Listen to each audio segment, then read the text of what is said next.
I am Michael Smith. This is the Church of, and here is your message for the week of December 8th, 2024. We're talking about favor, forgiveness, and the flow. I cannot stress to you enough how significant, how important this concept, these thoughts, this thing that we're building out will be. I encourage you to hang in here. I was talking, one of the things that happens with church is there's church beyond church. So I share the message, and this was even when I was pastoring in a local church building, and throughout all the years of ministry. So this is 2024 coming in 2025. So coming up on 37 years of doing this, is that there's always church between church. There's the message before, the message after. And we've often talked about here, you can't see me, but to my left, your right, my family is gathered, and they are, we will sit at the table after each message and unpack and talk. And we've often discussed, jested, maybe not jested, maybe seriously. So we should just keep the camera rolling for the discussion. And I know so many of you do that as well. But also I meet some of you, I interact with some of you, and I hear how it's affecting you. And we're talking about these two kinds of favor. Kind of the cosmic form of favor. People don't like that word. Just the good fortune in life, right? The good fortune that comes to us from the universe, right? From the cosmos. It's cosmic. It comes from God the same way the money in your pocket comes from the treasury, but you don't get it directly from the treasury. It comes to you in different forms of exchange or throughout your day. You know, there's all these experiments. They used to put a note on a dollar bill. You know, this dollar bill came from here and here, and send a note to this address if it found you, and you're like, man, how did it get from Des Moines all the way to, here in, Biloxi or whatever? Well, that's how cosmic goodness, the favor of life, it floats around. The goodness of God, it floats around. The goodness of goodness, it floats around, and we encounter it. So that's the first form, this life favor, this universe favor, this cosmic favor. It seems random, but it feels targeted and personal. And then there's the other kind, that which passes through human beings, this God goodness, this goodness that comes to us, through us, into the human experience by human action. And we're really centering on this first expression, this cosmic life, universe expression. Excuse me, golly. And I hear from so many of you, and this is what I'm saying about church between church, you're starting to see it. I talk with you. I've had a chance this past week just to sit and break bread with some precious members of our church, and to hear how it's going deep, to sit with my own children and to hear how it's going deep, to talk to my dad, to talk to my wife, to talk to other members, to hear emails from other members, how it's going deep. And that's what's happening. You're being transformed on a deep DNA, right, level, and on a deep soul level here. And it's these micro changes, and you may not recognize it, but if you look series over series, month over month, year over year, you're going to wake up and say, man, we're in message 32 here. You say, wow, I'm a different person.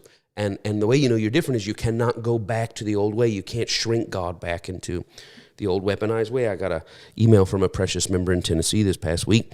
He was saying, listen, as you were talking about cosmic favors, you were talking about life favor, I couldn't help reflect on how often I've thought in my life that I'm just lucky.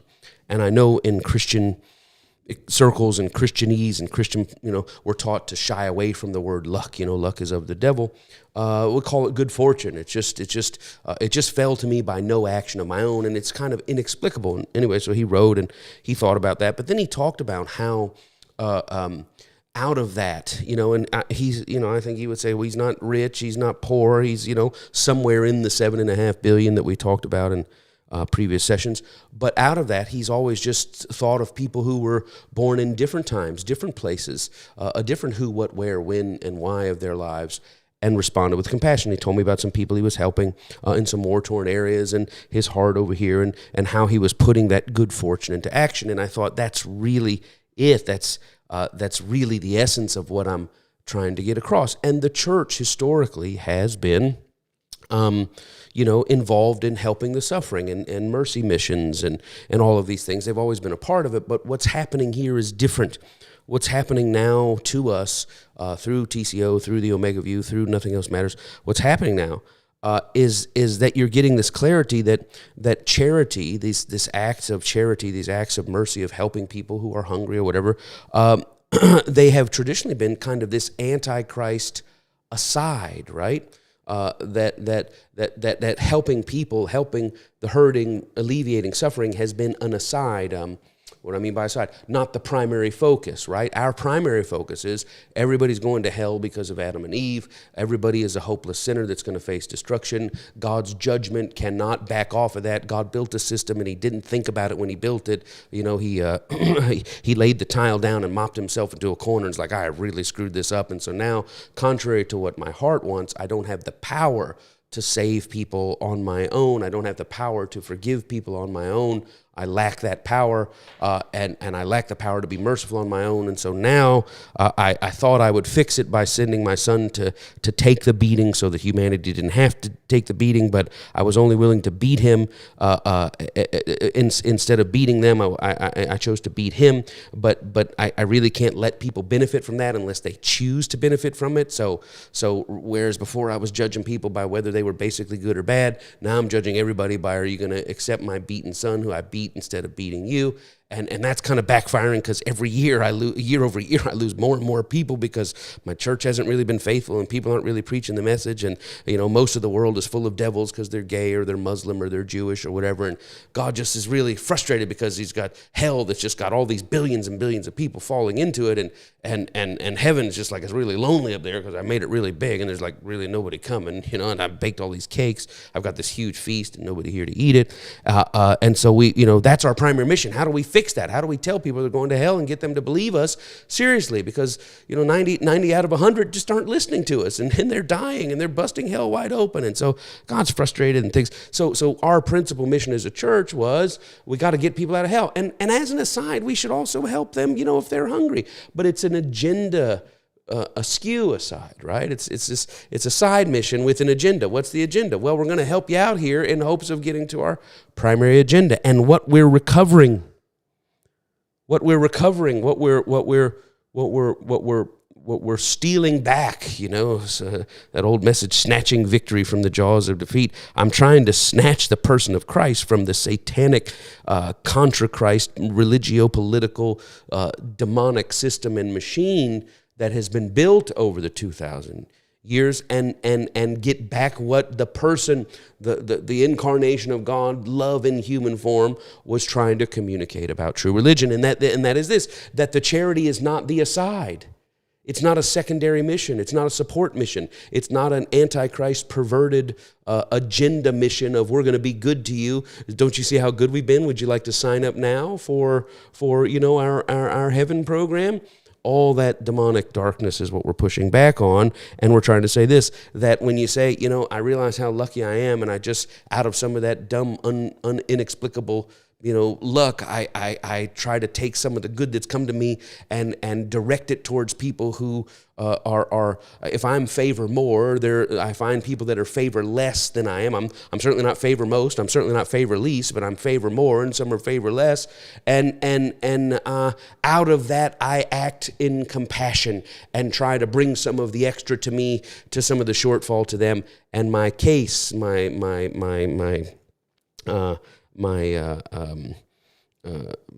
argument, right? The what I'm trying to bring here, my position on it is that is all there is to Christianity. That there is no more.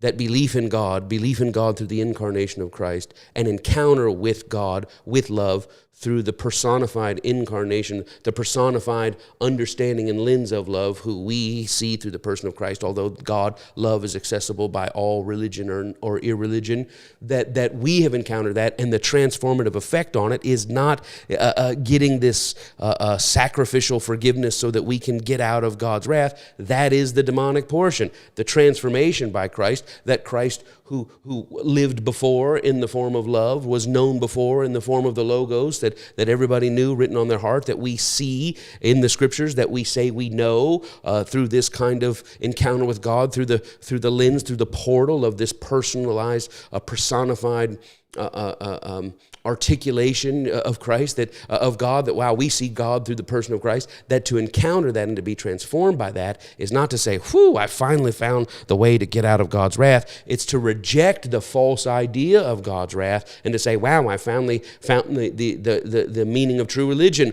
which is to live favorably and generously out of the good that is out of the inexplicable good that is in my life. And so that's what we are doing. And some people are like, I'm hearing that, and I'm seeing it, and I'm trying to make the case that living charitably, right? Living charitably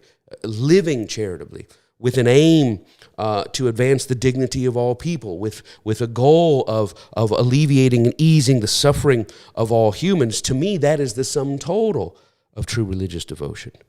That to live like this, to live and say, wow, I look there's 7.5 billion people in the world. I look at the most favored person in the world. We know it's a child, and it's always changing. It's Jimmy one day, and Timmy one day, and Tanya the one day, and Aaliyah the next day, and Brandon the third day. And it's always changing. The top dog, the doggy dog world is always a child at the peak of just most blessed. And at the far end, 7.5 billion, the least favored is also a child in suffering, a child scared and alone, a child with no one to call out to, or the person that they call out to is the source of their torment and abuse and degradation. And so these children, and it's always a different person in 7.5 billion. And to find where I am in the middle.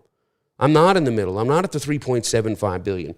I'm in the upper billion. I'm probably in the upper 500 million. There's a good case I'm in the upper 100 million most favored, that you're probably in the upper 100 million, upper half a billion of favored people. Maybe you're certainly in the upper billion, I would guess, argue favored people, that the favor more would consider the favor less, and that out of a revelation of God, to live charitably, not just give to charity, but to live charitably with the aim of affirming dignity, with the aim of easing suffering, that's all there is to true religion.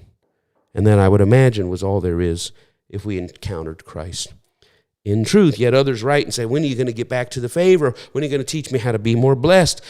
I'm frustrated. Go back to the thing where you were listing the list so you can tell me how to be more blessed. And my friends, my friends, my Romans, my country, my church people, that's exactly what I've been telling you. That's exactly what I've been teaching you, is how to live more blessed. So we think on the good cosmic idea one more time, the life fortune that comes to us. And I say this, that it comes to us seemingly out of nowhere. Why was I born here versus there? Versus where? Just turn on the television. Find the where. He said, well, I'm glad I was born here. Find the when. I'm glad I was born when. Find the who of your life. Well, I'm glad I wasn't born to that who. I mean, there's a lot of things to think about. And we say that this has come to us as luck, right? And that's probably a good start, because luck puts you in the randomness of it. It just fell to you. But I think you can see the divine goodness behind it, and track with that, and we'll get that to it. But also this idea that it happened for no reason. And I like the idea of us thinking, wow, I'm here, I'm born, I'm born white and Caucasian and American and in a Christian, kind of culture, and English speaking, and access to decent education, and parents. My mother was lower middle class into middle class into upper middle class, and and then maybe into rich or whatever for a time, and then also very poor. But when we were at our poorest, we happened to be at our poorest in a time in the country where there were funds available and resources available, and we were at our absolute worst in one of the richest countries in the world. And the absolute worst in the richest country in the world is certainly a lot materially different than the absolute worst in the if we're the lower 1% in the richest country in the world. That's better than being the lower 1% in other countries. But why? Seeming no reason. And I say no reason for this because the meaning and purpose of your good fortune, the meaning and purpose of my good fortune, like this dear brother wrote me last week, I just look around my life and I just think, man, how much of the good stuff that I enjoy is just pure the luck of where I was born, or the random goodness that fell to me, this lot in life that fell to me. And I say for no reason, because the meaning and purpose of good fortune is often found on the back end. that the reason for the good fortune in your life, that tracing its origins upstream. Well, how did I get born here in this when, in this why, with these parents, in this place, in this city, with this access to medical care, this what, or these teachers? Tracing it upstream to trying to find its why is a fool's errand. You're never going to get the answer. You're never going to find the meaning or the purpose going upstream to say, well, how did this come into my life? You'll never find the meaning there. No, the mystery of good fortune, right? The mystery of my good fortune, your good fortune, is uncovered not in trying to trace its origins upstream, but we find meaning and purpose training its downstream accountability. We trace its downstream action. You're not going to sit around and go, you know what, God, I don't understand why I was born in this time, in this place. I don't understand that. You're not going to go up to find the reason. You're going to find the reason and the meaning going down as you take that good fortune and make it actionable, right? As you take that good fortune and live accountably to it, now you'll find the reason. Now you'll find the meaning. The mystery of life's good fortune is uncovered in tracking its downstream accountability. Not, why me, God? Why did I get to this place? It's kind of like misfortune, right? You say, religion teaches us that the reason we have misfortune is we've upset the gods or we failed to appease the gods. And we know that's a satanic idea. But yet many of us encounter misfortune. All of us encounter misfortune at different degrees. And you can say, why am I in this? The why I'm in misfortune, it's tracking it upstream. Now you may find, well, you used a lot of drugs and that's not good for you. But then you go, well, why was I disposed of that? Well, you were exposed to a lot of things. Well, why was I? You can't often find the why going upstream. But you can take good fortune and misfortune and move actionably in that, move accountably in that, and now all of a sudden there's meaning and purpose that comes out of this seeming random good fortune. There's meaning and purpose that comes out of this seeming misfortune. The meaning is found downstream, not upstream. The sense of meaning and purpose we seek comes from what we do with this random good fortune, comes from what we do with who we are. This, I think, points to the essence of Christ.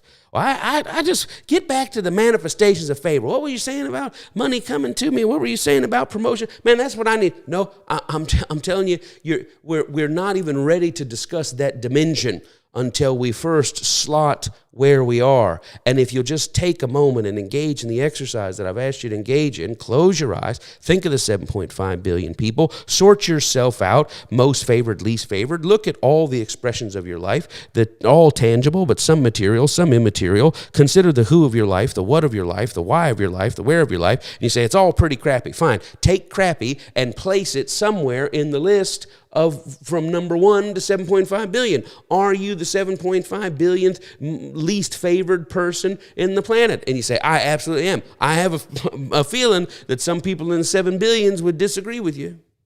I mean, my God, if you're hearing this in English, watching over a $700 iPhone, I think there's a whole bunch of people that would say, you don't even belong in it. You're trying to sit in the C group on Southwest. They're like, no, you're at least a B group. I'm not saying you're B1, but you're at least about B15. Don't put your self-loathing in this here, right? I'm just trying to get back to being blessed. I'm trying to get you to pause for a minute, sort out not where you are just in relationship to yourself. Well, here I am, I'm trying to level up. That's fine. But consider who's trying to level up to get to where you are. Consider how much good, cosmic, unexplainable, right? Inexplicable, for no reason. It just, my dad and I talk often about it. He's got relatives, friends he knows who are in places they deal with health issues, things like that. They just happen to be, in small cities. Small cities have great doctors. Small cities have incredible doctors. Small cities don't always have the resources that big cities have. But yet we live in a pretty doggone big city. And in a pretty doggone big city, there are things that are available, machines that are available.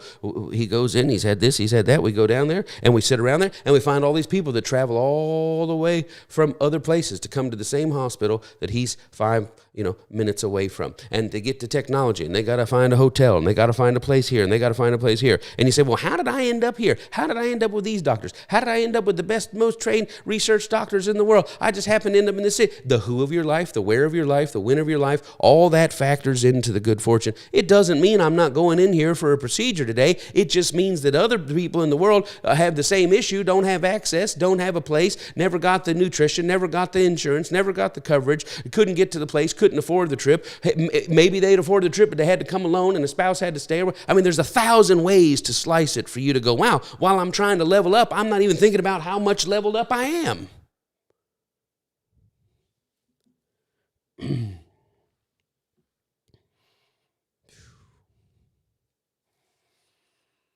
I shared with you some mega ideas. Last week we did number one. I'm not going to go back through number one, but I'll give you number two.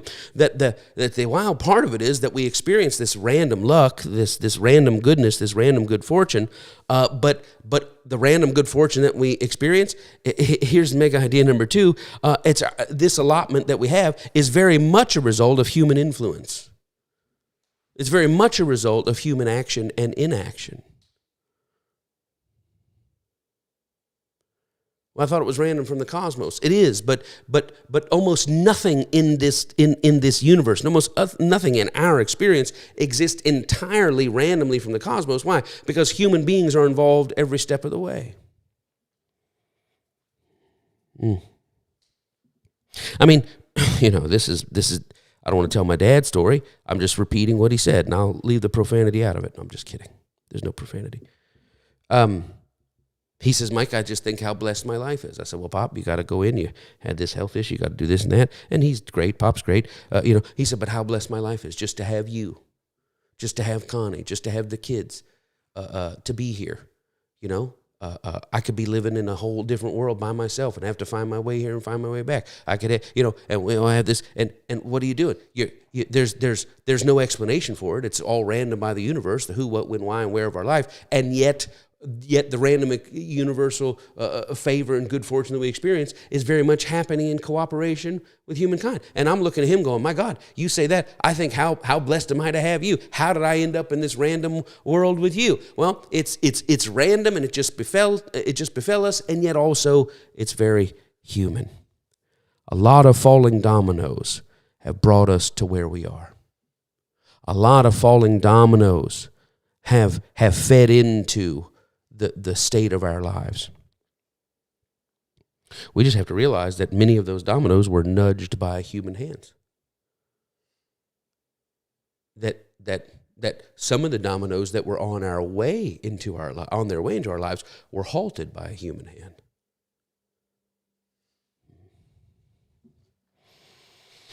I would say the same is true of misfortune, right? There's a random misfortune to the world. I mean, it just depends on how you can argue privilege or disadvantage or whatever. I think arguing privilege is kind of a silly idea, but arguing sensitivity to disadvantage is a very godly idea.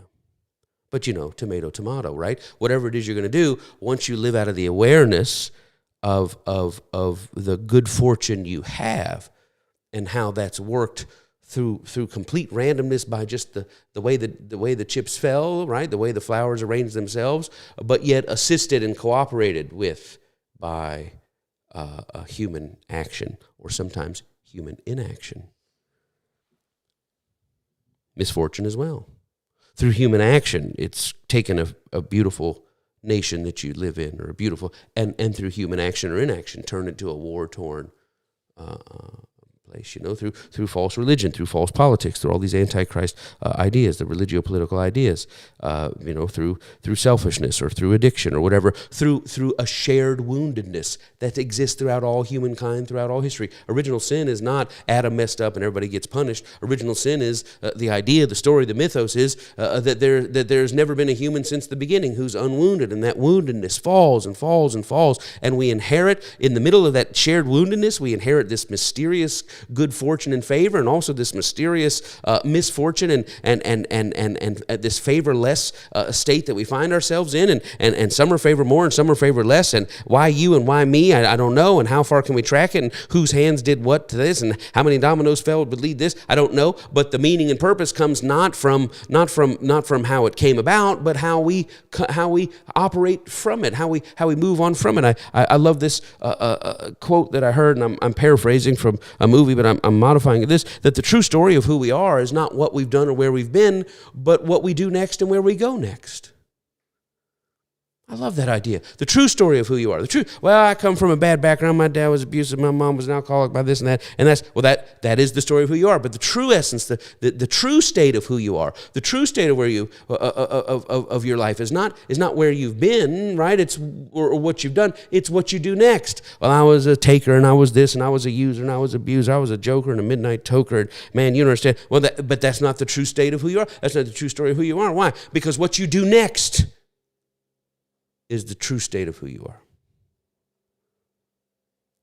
If the next thing you do is a debit from other souls, that's the true state of who you are. And the next thing you do but if the next thing you do is a deposit into the world, well, now that's the truth of who you are. The truth of who you are is what you do next. Let me give you mega idea number 3.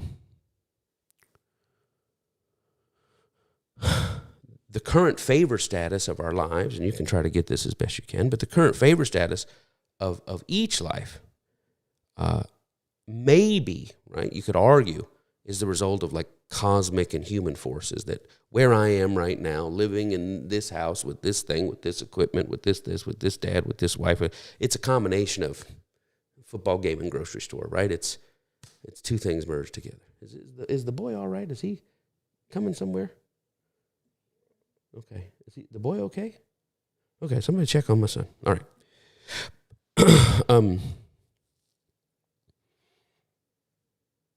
So it's certain that where we are now is a mysterious combination of a little bit of just luck and randomness, and a little bit of, who, what, where, and how they did it. But what is certain, what is certainly true, is that how you steward your favor, your allotment, wherever you are on the line, that your action with that is going to create the next cosmic befalling to someone else. God, I hope you can hear me. That we can argue, well, did this happen to me by chance? Did this happen to me because of a person? Was a domino pushed, or did a tree just randomly fall? I am where I am, and I can't really trace it too far back to find out how and who and what, and I just know I am where I am. That is true. But how you act in the state that you're in, how you steward the favor state that you're in, that is certainly feeding into the cosmic yet human befalling of what comes next. That is big. That recognizing the goodness in my life, recognizing the good fortune of my life, and knowing that I can't trace where it came from or how or explain, well, if this storm hadn't happened and my dad didn't move from this place at the same time my mom moved, if they hadn't had this friend and had that party, man, you can trace that all day long. And, well, if this had, if my mom hadn't, gone to the thing and felt not uncomfortable and found out that she was ill and then they caught it in time. I mean, you can go all day long tracing, well, how did I get here? But you don't have to, we can't, that's not actionable. Retracing how we got here. What is actionable is that everything I do from this favored state of life, it shapes the randomness of what befalls what comes after. And I don't just mean my children and my grandchildren. I mean out in the world, right? Think of the Genesis, right? 4, the story of in the Hebrew scriptures of the Cain and Abel, and in the Hebrew scriptures, in the mythos of the Hebrew scriptures, God comes to Cain and says, your brother's blood cries out to me from the ground. But in the original Hebrew, the word is your brother's bloods. Your brother's bloods cry out to me from the ground. What do you mean bloods? That it wasn't just Abel who was slain, but it was all that was in Abel yet to come out of Abel. And so now think of this idea, right? Whoever saves one life, right? The Talmud. Whoever saves one life saves the entirety of the world, saves the world entire. Whoever injures or harms one life harms the world entire. So to live now and say, wow, I can't explain how in the 7.5 billion people I'm comfortably occupying slot number 1,200,000,000, 36,000, 300, whatever it is, 200 million, 36 or 360,502. I can't explain while I'm at that place. I don't know, but I do know that how I act in that place is going to affect the world entire. That now again points us to the Christ person. Points us to the life that lived. Think of the assertion in the book of Hebrews, right out of the Hebrew scripture. What does it say about the Christ person? What does it say about Jesus? What does it say? He says this: I have come to do your will, O God. I exist to do your will, O God, and not your will, O God, of taking the bullets for your crazy, vindictive, punitive wrath upon people. No, I have come. I exist to be a vessel of your goodness. Think of Acts 10:38 out of the Christian scriptures. What does it say? How God anointed Jesus of Nazareth, who did what? Went about doing good and healing all who were harassed by the powers of darkness. My God, couldn't that be said of you? That how Jan, Fran, Billy, Timmy, Tanya, Michelle, and Tamika, right? That how it could be said of all that they went about doing good and easing the suffering of all who were harassed by the powers of darkness. I mean, that is the essence, right? If we are the body of Christ, that is the essence of being the embodiment of Christ. But when are you going to talk about how I'm supposed to get rich? I'm talking about your richness right now. And I'm talking about, and it's so dark because what I want to say in my Christian conditioning is that if you'll recognize this, it's the power to unlocking riches. And then it becomes this perverse witchcraft thing of, I just gotta realize how rich I am and then I'll get richer. No, I'm saying to live seated in the place of recognizing how much random and how much human good fortune has come to us. Maybe not the most. Maybe you're not the 8-year-old who's going to Chuck E. Cheese for a birthday party. I'm sorry, sucks to be you, blessed to be them, and thank God you're not the 8-year-old who's being tortured in a basement or trafficked out in a basement by an addicted parent, trying to feed an addict. Maybe you're not that 18-year-old. Well, aren't you glad it's not you? Somewhere in the middle of that, I'm trying to get you seated and go, my God, I keep looking for what's next. I'm already the richest person that ever walked the world.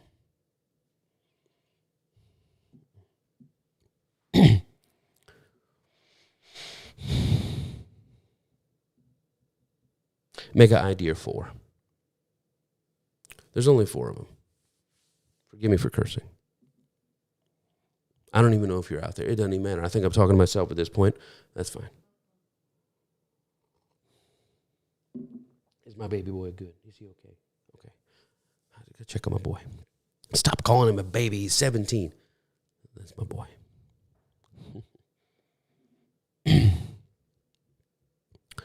Mega idea 4. At no time is anyone's life 100% fortunate or misfortunate. So you just make up stuff. You go, yeah, well, that's what I do. I have the microphone and you will listen to every word I have to say. Thank you, Sandman. At no time is anyone's life 100% fortunate or 100% misfortune. Stop thinking that it is. Stop thinking that there's a place that you're going to arrive at. You go, there is no misfortune in my life. Well, I will tell you this. My spiritual grandmother used to say this. She would say, if you got so much money that you don't have to trust God to supply, then you're not given enough. Ooh, I like that statement.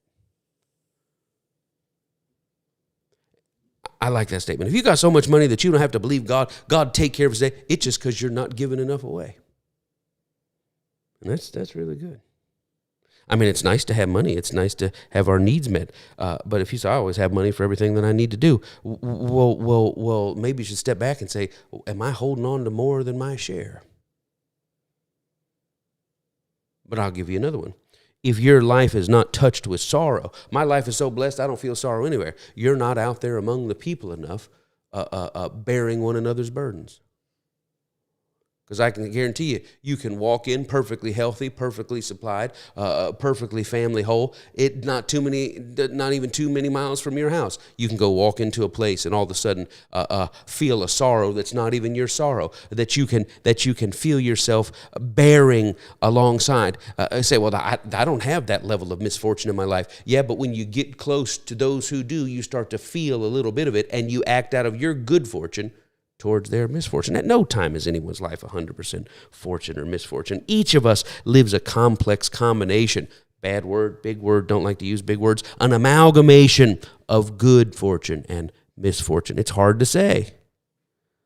I mean, if I look out one window of my plane, Connie and I got some holy bleep nightmare stuff we're dealing with, and it doesn't seem like the nightmare's letting up anytime soon, and I don't know how it's all going to shake down. But my God, if you look out the other window of our plane, you've been on a plane like that before. You look out one way, it's all it's raining. You look out the other side, it's all it's since I've never been on a plane in my life. Well, look at that. See there, Pastor, you just talked about how you're fortunate and I'm unfortunate. Well, listen, I'm believing God you're going to get on a plane one day because it's pretty epic. It's kind of scary at first, but it's pretty epic. It's like, how's all this metal floating in the sky? But listen, a bunch of people do it. But at the same time, I say, well, I had never been on a plane before, but I do have the legs to walk up the steps if one ever presented it. I mean, you just got to go with what you got. I mean, like a friend of mine, he's a pastor, he passed on one time. He said, people were complaining about, I'm trying to build a church, but I can't find a good this and a good that. He said, well, I'd like to see you build it with the team you don't have. All you can do is build with the team you don't have. So I'm telling you that you can look out, and there's not a single person on the planet at any given time that can't look out one window and see a storm and look out another window and see sunshine. Not me, man. Everywhere I look, I'll look over here and look over there, and I'll look. It's a storm side, a storm that way, and I got a typhoon on the rain, snow, hurricanes, smog, right? West winds blow. Elmer, right? And I look out here and it's terrible. And I just told my wife the other day. I'm sorry, you were telling who? My wife. I was telling her the other day. I don't know how we're gonna get out of this. You were telling who? I was telling my wife, listen, it's hard to make an argument for total darkness when you just said you were telling your wife the other day. Man, being in a storm is awful. Looking in every direction is awful. But I bet if you look, there's a little bit of sunshine over there. Why? Well, my wife and I was talking the other day, just the kids are growing, and I wish I could. I'm sorry, you said there was kids involved? Well, yeah, they're just growing up, and I really wish I could be in this and that, and my grandson. And I go, I'm saying, is a grandson? Well, he's growing, and I get pictures and things like that, but they only visit a couple times a year. Kids that talk to you?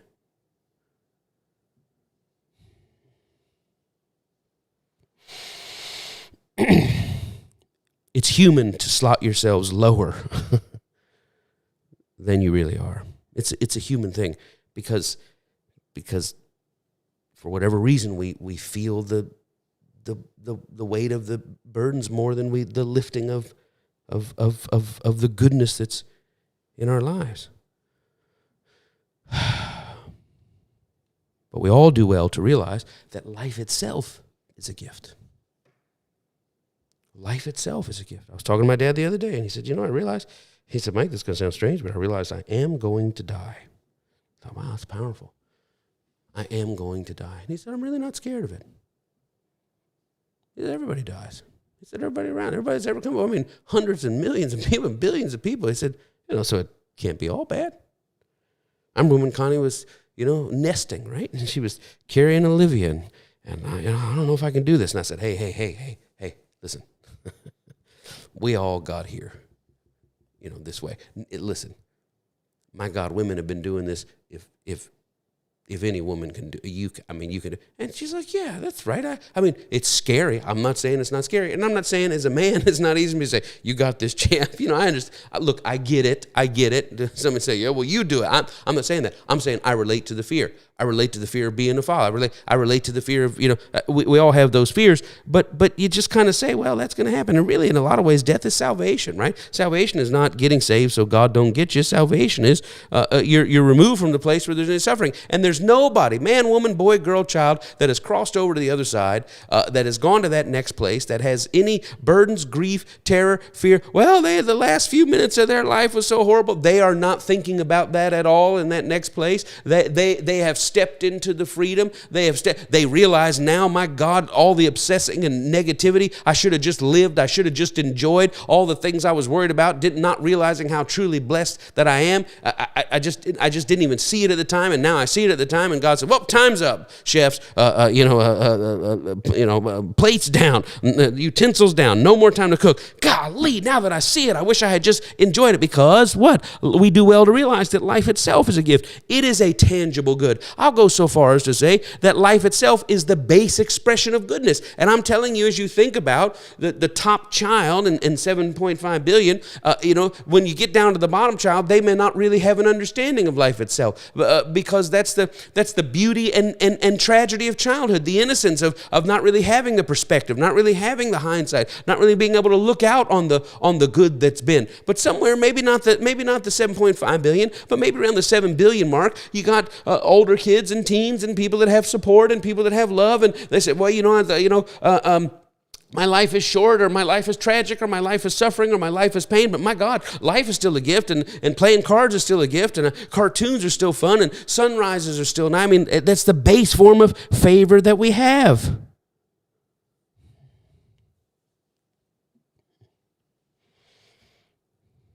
What did the Lizard King say? No one here gets out alive. Read writings from a mystic just this past week. She was interned in a concentration camp, World War II, Jewish mystic. And she said, man, I realized I woke up, I'm going to die.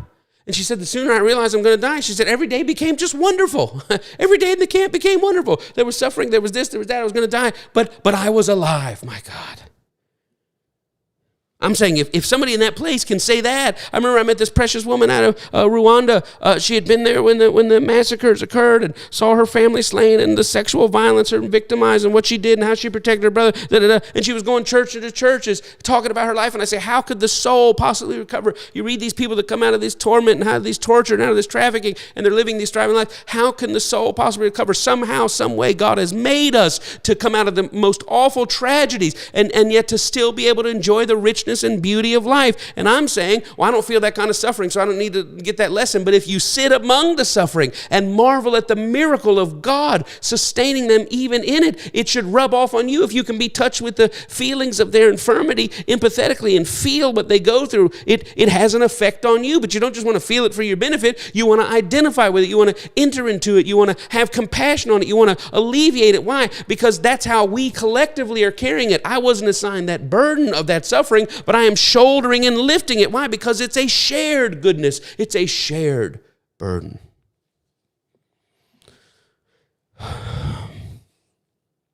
I'm going to close here.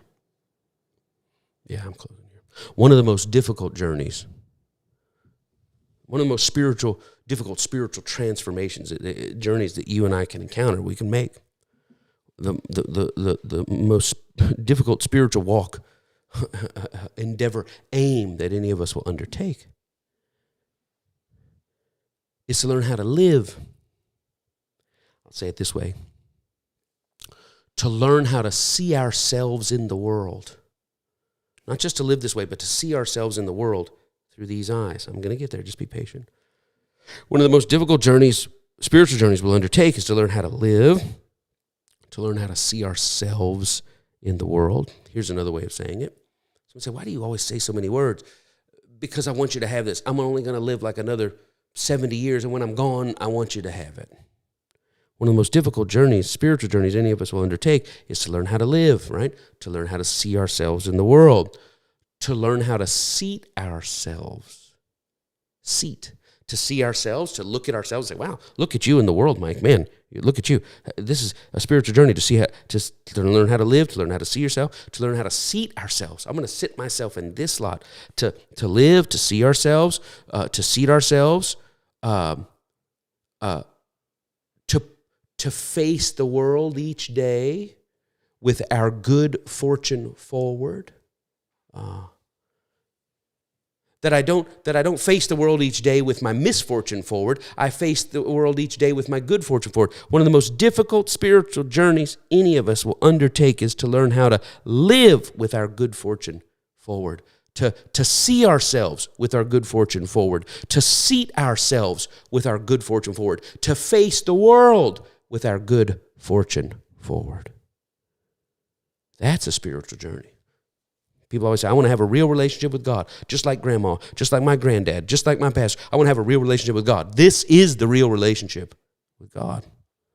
To live in this world, good fortune forward. To look down and to see myself in the world, good fortune. To seat myself.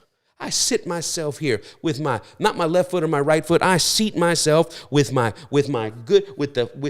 way I face the world is I face the world with my sense of good fortune forward. Those who can do this, those who grow to this, are to be envied, right? If you find people that have just learned to live, to see themselves, to seat themselves, to face the world, face each day with their good fortune forward, those people are to be envied. Why? Because they're truly living.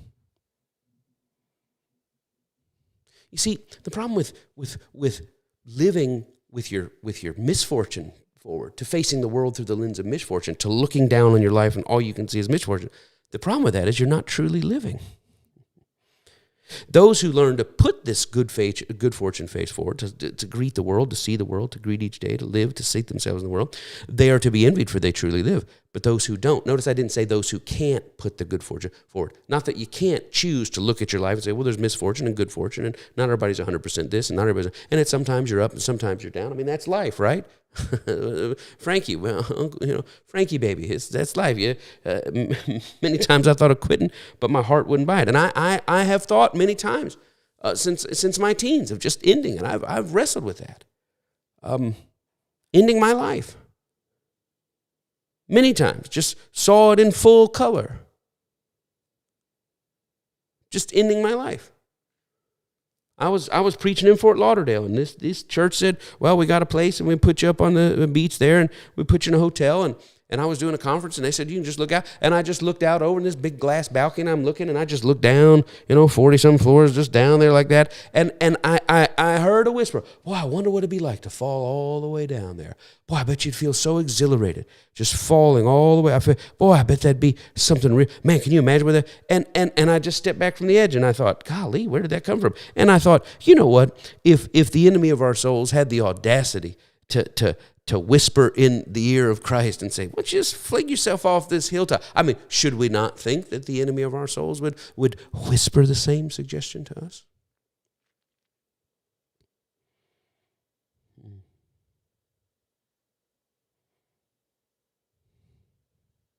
Now, look, I have a lot of thoughts to say about the truly suffering, and having watched people die and wither away, and end of life care, and choosing the end of life care. I got a lot of thoughts on that. I stand by thought one: life is a precious gift.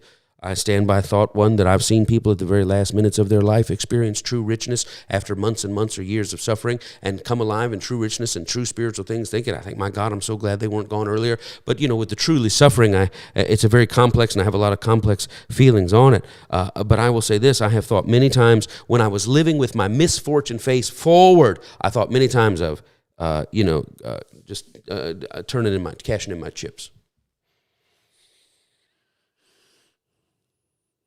And there were many reasons I didn't. For the sake of the body of Christ, when I was pastoring, for the witness of Christ, I no longer believe that necessarily, but definitely for my wife and my children, primarily my children. The thought of, why should my pain spill over onto them? I didn't see that as fair. Well, I'm dealing with this, and I got this, and I got this, and sometimes they're minor, sometimes they're major. Even minor things can be major. Every triangle is a love triangle when you love triangles.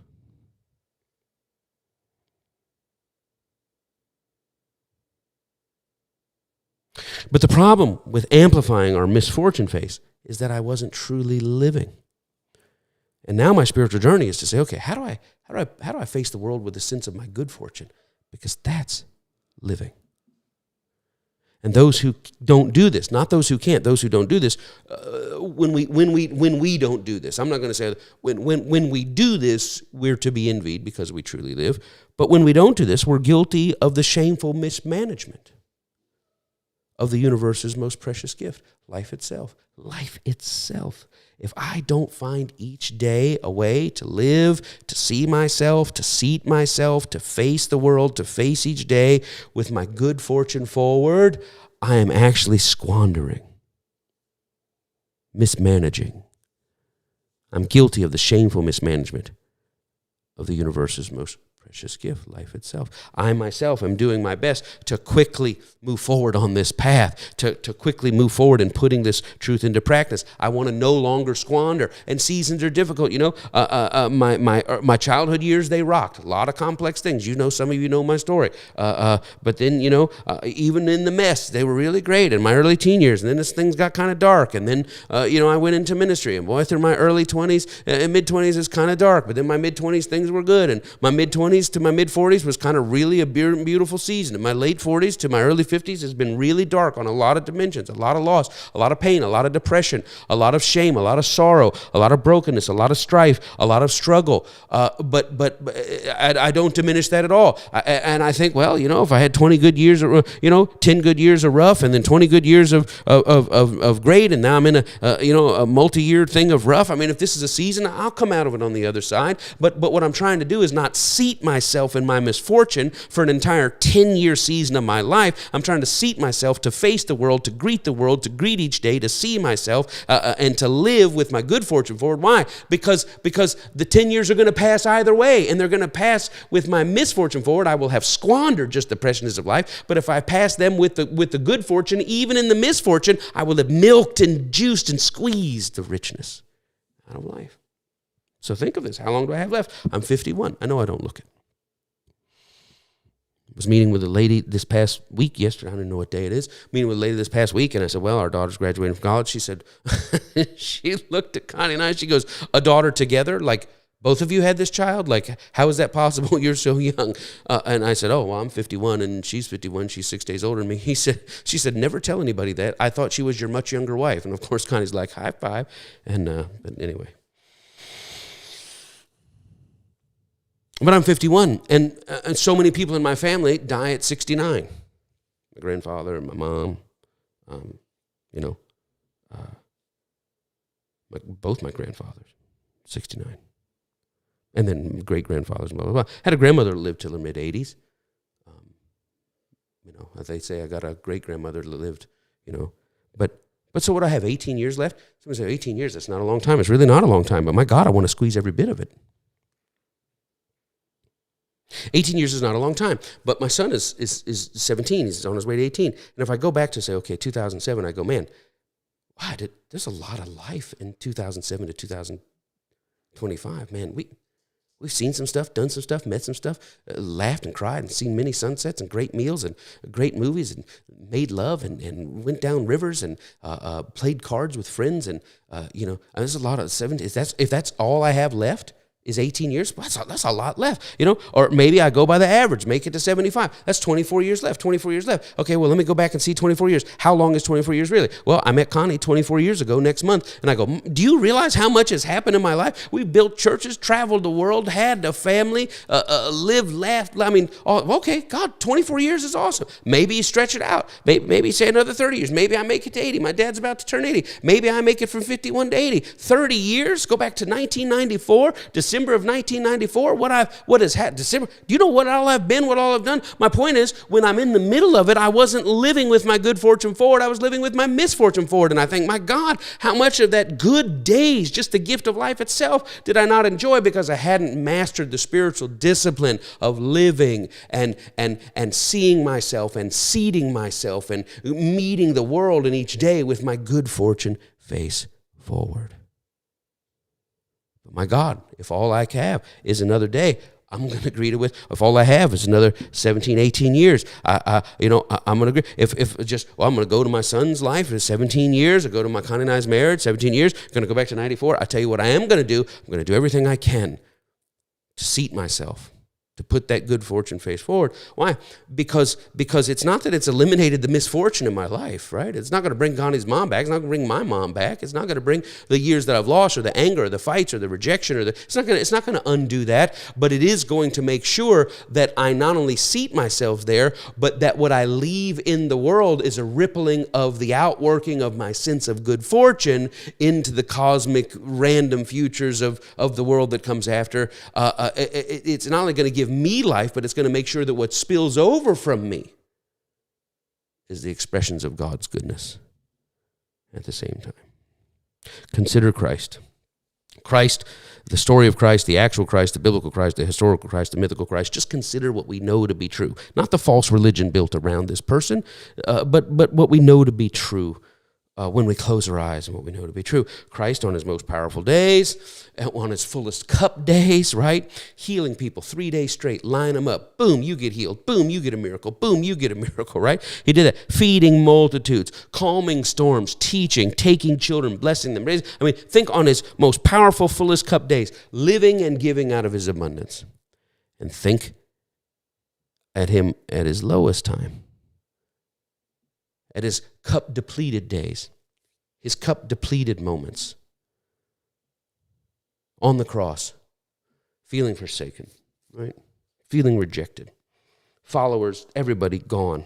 God gone. And there's a man terrified next to him, crucified, afraid to die.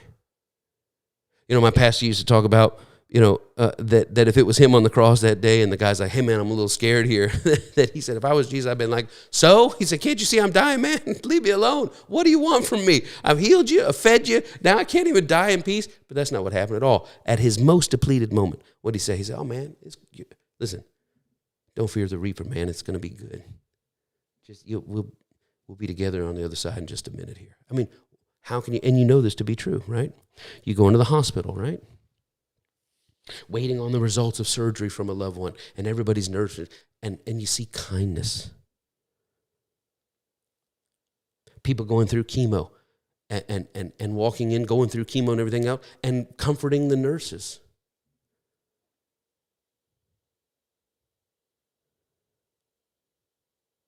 Ministering to the doctor about her marriage. In a hospice, waiting. Grandma's in there, wife in there, husband in there, whatever it is. Just awful, terrible moment. Sitting in the lobby, talking to a teen. Hey, man, how's it going? Oh, wow. They're over there waiting for this. And you just find some way to encourage an outcast or something like that. Listen, poor people I've seen sharing out of their very sparse pantry. Well, how can you share out of nothing? Isn't this the whole thing? You can't do it with your misfortune. When you greet the world with your sense of misfortune, you can only live that generously of spirit, that generosity, that largeness of spirit, when you live seated with your good fortune forward. I think we'll stop right there. Thank you for those of you who support. Several hundred of you each week get blessed and get fed. There's a handful of you that say, my God, this means something to me. Thank you for what you're giving me. Thank you for being the 10th leper, right? To come back and say, oh, hey, I got you. This means something to me. It means something to us. We're going to pour into you either way. But, it means a lot when you say, hey, I don't got much, but I share some of it with you. Thank you. Bless you, just for real. Secondly, I don't think I need to say anything about this. Somebody say, what is this church about? You come here every week, we're going to feed you. I'm going to pour into you everything I can to bring you to bring you out of false religion into true religion, to bring you out of weaponized religion into Christ religion, to get in God religion, to contact love, to be in love, to embody love, and to live as an embodiment of love, to live with this sense of good fortune, and to live in this generosity at your table, in your bed, in your neighborhood, all the way across. I'm going to show up every week to do that, and all I want you to do is say, hey man, thank you for that. Just I got you. I'm not just going to show up here, but really, just Thank you for that. But what I'm after here, the other part of our church, well, where's our steeple and where's our building and where's our chairs? And don't we need money to help with this? No, we don't. Well, don't you need me to volunteer? I don't. Well, I sure wish I had a place to help out. You do, but it doesn't have to be church. Go out and bring that generosity and that commitment, those volunteer hours, not because, well, I'm doing a good thing to get people in hell because, God's kind of messed things up and I'm trying to get on God's side to get people out of the bad place and on the right team. I don't want you to live like that anymore. I don't want you to volunteer like that anymore. I don't want you to, so how do I get up $10,000 to get this and get some new chairs and get some this? Listen, if churches have buildings, that's great. Our church doesn't have that. What our church says, well, where's our building fund? Aren't we going to get a building? Don't we need a $10 million building? No, but if you got $10 million, there's a whole bunch of suffering you could alleviate. Man, if you got $10 million, think of the little people that feed you and encourage you, and then think of the rest of the people that you could bless. I mean, just $9,900,000.99, whatever it is. Give a dollar to say, man, I love y'all so much, and give the rest of it out and say, well, I don't have a building to put it in. Where are we going to get people this message? We live in a time where we can transfer everything around with epistles. We've got electronic epistles, and it's changing your life and changing the world. But I don't want to activate you to a place of let's build a little institution and get people to come to our institution and feed the institution. I want to activate you to people to go out and be that institution in the world. Why am I yelling? God Almighty. Let's end this now. I think I'm just exhausted, but I love you. Peace, health, protection, preservation, soundness, abundance, aboveness, life on you and yours. You are loved. You are blessed. You are prayed over. You are thanked God for. Connie and I, my whole family, blesses you. We lift you and love you. May light and a lifting word arise as you face the world with a new sense of the goodness in your life. God help us all. In Jesus' name. I got to stop talking. I'll see you next Sunday, the 15th, man. That'll be number 33. I love you. Be blessed. In Jesus' name. God bless you.